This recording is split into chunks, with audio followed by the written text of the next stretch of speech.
హరే కృష్ణ అండి. నేను ఈరోజు భగవంతుని సేవ మనం త్వరితగతిన చెయ్యాలా అనే విషయం గురించి మీతో షేర్ చేసుకోవాలనుకుంటున్నానండి. భగవంతుని యొక్క సేవ ఏ ప్రాంతానికి పరిమితమైంది కాదండి. శ్రీకృష్ణ భగవానుడు యూనివర్సల్ గాడ్, అంటే ఈ భౌతిక ప్రపంచ సృష్టికర్త ఆయనే కదా. అంతేకాకుండా 14 బ్రహ్మాండాలను సృష్టించి లయించి పోషిస్తున్నారు. అహం బీజ ప్రదాపిత, ఆయనే మనకు తండ్రి. శ్రీకృష్ణ భగవానుని గురించి మనకు తెలిసింది స్వల్పం, తెలుసుకోవాల్సింది అనంతం. ఎంత తెలుసుకున్నా ఇంకా ఆధ్యాత్మిక జ్ఞానం తెలుసుకోవాల్సి ఉంటూనే ఉంటుంది.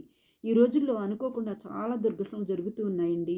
మన శాస్త్రంలో ఒక విషయం చెప్తారు. కమల దళ జల జీవన టలమల భజవు హరిపదని తిరే శ్రవణ కీర్తన స్మరణ వందన పాద సేవన దాసరే అని మన శాస్త్రంలో చెప్తూ ఉంటారు. దాని అర్థం ఏమిటంటే, మానవ జన్మ కూడా తామరాకు పైన నీటి బొట్టు లాంటిదే. ఒక తామరాకు పైన ఒక నీటి బొట్టు చిన్న గాలి వచ్చినా కానీ ఆ నీటి బొట్టు జారి పడిపోతుంది. అలాగే మన మానవ జన్మ కూడా తామరాకు పైన నీటి బొట్టు లాంటిదే. ఎప్పుడు మనకు ఏమి జరుగుతుంది అని మనకు తెలియదు. మనం ఎంతకాలం బ్రతుకుతామో కూడా తెలియదు. ఇంత టెక్నాలజీ అభివృద్ధి చెందినా కూడా హఠాన్మరణాలు సంభవిస్తూనే ఉన్నాయి. మరుక్షణంలో ఏం జరుగుతుందో మనకు తెలియదు. పదం పదం యత్ విపాదం అంటారు. అంటే ప్రతి పదంలో విపత్తులే. అందుకనే మనం త్వరితగతిన హరే కృష్ణ కృష్ణ కృష్ణ హరే హరే, హరే రామ రామ రామ హరే హరే అనే నామాన్ని స్మరిస్తూ ఉండాలి.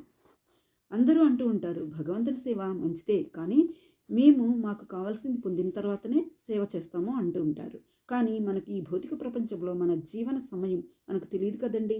ఎప్పుడైనా సరే ధర్మకార్యాన్ని పోస్ట్పోన్ చేయకూడదండి. ఎందుకంటే మన లైఫ్ మన చేతుల్లో లేదు. అందువలన నేను చెప్పేది ఏమిటంటే, భగవత్ సేవా సంబంధిత కార్యాలని త్వరితగతిని పూర్తి చేసుకోవడానికి ప్రయత్నించాలి. ఎందుకంటే మనకు భగవత్ కృప, భగవద్భక్తి లభించాలి కదండి. దీపం ఉండగానే ఇల్లు చక్కబెట్టుకోవాలి అంటూ ఉంటారు. అంటే నా ఉద్దేశం ప్రకారము మనకు శ్వాస ఉండగానే భగవద్భక్తి చేసి ఆ శ్రీకృష్ణ భగవాను కృప పొందాలని నా ఆకాంక్ష. నేను చెప్పే విషయాలు మీకు నచ్చినట్లయితే నా ఛానల్ని లైక్ చేయండి, సబ్స్క్రైబ్ చేయండి మరియు షేర్ కూడా చేయండి. హరే కృష్ణ.